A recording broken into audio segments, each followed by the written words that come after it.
Assalamualaikum warahmatullahi wabarakatuh.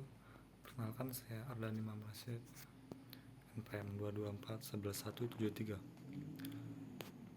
Hari ini saya akan membawakan materi tentang aspek penilaian bisnis.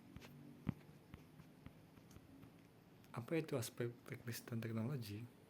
Aspek teknis dan teknologi adalah bagian dari analisis dalam studi kelayakan bisnis yang bertujuan untuk mengevaluasi aspek teknis dan aspek teknologi yang digunakan dalam suatu bisnis. Analisis ini dilakukan untuk memastikan bahwa produk atau jasa yang dijual memiliki kualitas yang baik, serta proses produksi dan pengoperasian bisnis dapat dilakukan dengan efisien dan efektif. Aspek teknis meliputi analisis produk atau jasa yang akan dijual serta proses produksi dan pengoperasian bisnis. Aspek ini bertujuan untuk memastikan bahwa produk atau jasa yang dijual memiliki kualitas yang baik dan sesuai dengan kebutuhan pasar. Selain itu, analisis ini juga dilakukan untuk mengetahui biaya produksi, jadwal produksi, serta ketersediaan bahan baku dan peralatan yang dibutuhkan dalam proses produksi dan pengoperasian bisnis. Next, aspek teknologi meliputi analisis teknologi yang digunakan dalam proses produksi atau pengoperasian bisnis, seperti peralatan dan bahan baku yang digunakan. Analisis ini dilakukan untuk memastikan bahwa proses produksi dan pengoperasian bisnis dapat dilakukan dengan efisien dan efektif.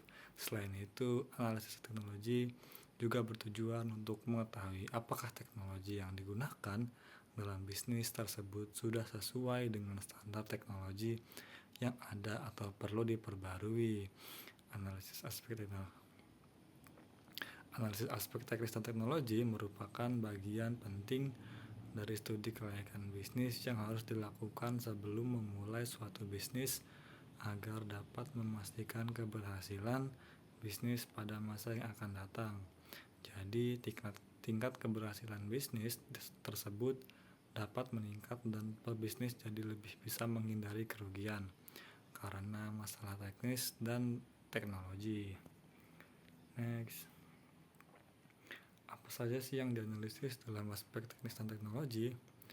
Aspek teknis dan aspek teknologi diperlukan untuk memastikan bahwa bisnis yang akan dilakukan memiliki produk atau jasa yang baik, proses produksi yang efisien, pengoperasian bisnis yang efektif, dan teknologi yang sesuai dengan standar yang ada. Berikut ini adalah hal-hal yang dianalisis oleh kedua aspek tersebut. Pertama, ada aspek teknis. Dalam aspek teknis, beberapa hal yang dianalisis antara lain produk atau jasa yang akan dijual, termasuk spesifikasi, kualitas, dan kebutuhan pasar. Yang kedua, ada produk produksi termasuk desain produk, proses pembuatan, jadwal produksi, dan biaya produksi. Pengoperasian bisnis termasuk organisasi, prosedur operasional standar atau SOP, dan pemeliharaan peralatan. Yang kedua, ada aspek teknologi.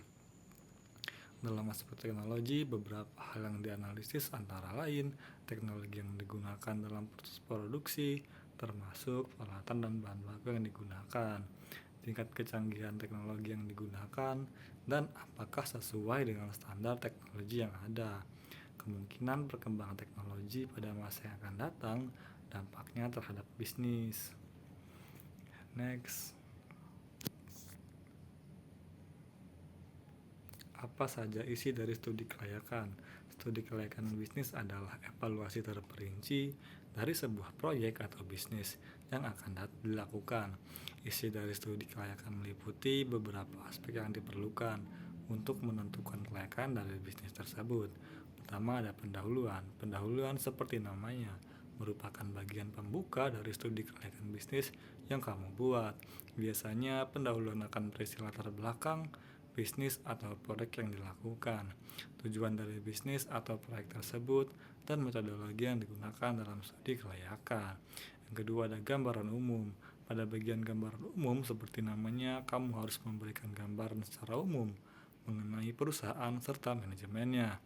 Biasanya kamu dapat memberikan deskripsi singkat tentang perusahaan, sejarah, visi misi, struktur organisasi, dan profil manajemen. Yang ketiga ada aspek studi kelayakan. Bagian ini merupakan dari studi kelayakan yang dilakukan. Ada beberapa macam aspek yang perlu dianalisis. Pertama ada pasar, kedua teknis dan teknologi, keuangan, manajemen, risiko, lingkungan, dan legal dan hukum. Sekian dari saya. Wassalamualaikum warahmatullahi wabarakatuh.